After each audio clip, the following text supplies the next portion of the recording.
ನಮಸ್ಕಾರ ಸ್ನೇಹಿತರೆ. Big boss season ಕುತೂಹಲ ಘಟ್ಟ ತಲುಪಿದೆ. ಈ ವಾರ ಘಟಾನುಘಟಿಗಳೇ ನಾಮಿನೇಟ್ ಆಗಿದ್ದಾರೆ. ಆದರೆ ಈ ವಾರ ನಾಮಿನೇಷನ್ ಇಲ್ಲ ಎನ್ನಲಾಗ್ತಿದೆ.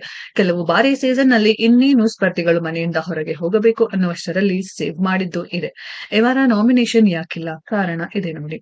ಇಷ್ಟು ದಿನದ ನಾಮಿನೇಷನ್ ಪ್ರಕ್ರಿಯೆಯಲ್ಲಿ ಪ್ರತಿ ಬಾರಿ ಸೋಮವಾರ ಅಥವಾ ಮಂಗಳವಾರ ನಾಮಿನೇಷನ್ ಎಪಿಸೋಡ್ ಪ್ರಸಾರ ಕಾಣ್ತಿದ್ವು. ಮಂಗಳವಾರದ ಬಳಿಕ ವೋಟಿಂಗ್ ಲೈನ್ ತೆರೆಯಲಾಗ್ತಿತ್ತು. ಆದರೆ ಈ ವಾರ ವೋಟಿಂಗ್ ಲೈನ್ ಓಪನ್ ಆಗಿಲ್ಲ ಎನ್ನಲಾಗ್ತಿದೆ. ಗುರುವಾರ ನಾಮಿನೇಷನ್ ಪ್ರಕ್ರಿಯೆ ಪೂರ್ಣಗೊಂಡಿದೆ. ಅದು ಅಲ್ಲದೆ ವೋಟ್ ಮಾಡಿ ಸೇವ್ ಮಾಡಿ ಎನ್ನುವ ಪೋಸ್ಟ್ ಕೂಡ ಇಲ್ಲ. ಹಾಗಾದ್ರೆ ಈ ವಾರ ಖಂಡಿತ ನಾಮಿನೇಷನ್ ಇಲ್ಲ ಎಂದು ನೆಟ್ಟಿಗರು ಕಾಮೆಂಟ್ ಮಾಡ್ತಿದ್ದಾರೆ.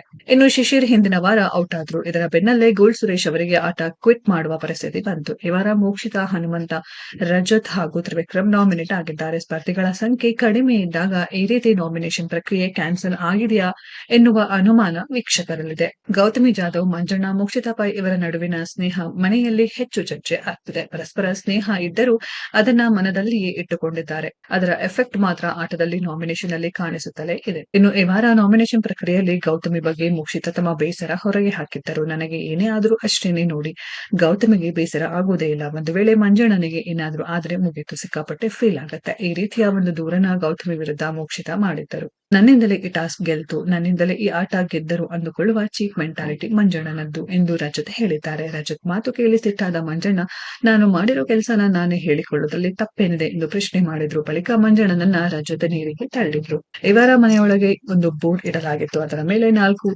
ಸ್ಟೇಟ್ಮೆಂಟ್ ಗಳನ್ನ ಬರೆಯಲಾಗಿದೆ. ಯಾವ ಸ್ಟೇಟ್ಮೆಂಟ್ಗೆ ಯಾರು ಸೂಕ್ತ ಎಂಬುದು ಸದಸ್ಯರು ಹೇಳಬೇಕು ಮತ್ತು ಅವರನ್ನ ಸ್ವಿಮ್ಮಿಂಗ್ ಪೂಲ್ಗೆ ಜೋರಾಗಿ ತಳ್ಳಬೇಕು. ಇನ್ನು ಇದೇ ವೇಳೆ ಮನೆಯೊಳಗೆ ಇಟ್ಟಿರುವ ಬೋರ್ಡ್ ನಲ್ಲಿ ಪಕ್ಷಪಾತಿ, ನಿರ್ಧಾರಗಳನ್ನ ತೆಗೆದುಕೊಳ್ಳುವಲ್ಲಿ ಅಶಕ್ತ, ಕೊಟ್ಟ ಮಾತನ್ನು ಉಳಿಸಿಕೊಳ್ಳುವಲ್ಲಿ ಅಶಕ್ತ, ಜನ ನಿರ್ವಹಣೆಯಲ್ಲಿ ಅಶಕ್ತ, ಹೀಗೆ 4 ಸ್ಟೇಟ್ಮೆಂಟ್ ಗಳನ್ನ ಹೇಳಲಾಗಿದೆ. ಪಕ್ಷಪಾತಿ ಕಾಲಂನಲ್ಲಿ ಬಹುತೇಕರು ಚೈತ್ರ ಕುಂದಾಪುರ ಅವರ ಹೆಸರನ್ನೇ ಹೇಳಿದ್ದಾರೆ. ಸ್ನೇಹಿತರೆ, ಇದರ ಬಗ್ಗೆ ನಿಮ್ಗೆ ಅನಿಸಿದೆ ಅನ್ನೋದನ್ನ ಕಾಮೆಂಟ್ ಬಾಕ್ಸ್ ಅಲ್ಲಿ ಕಾಮೆಂಟ್ ಮಾಡಿ.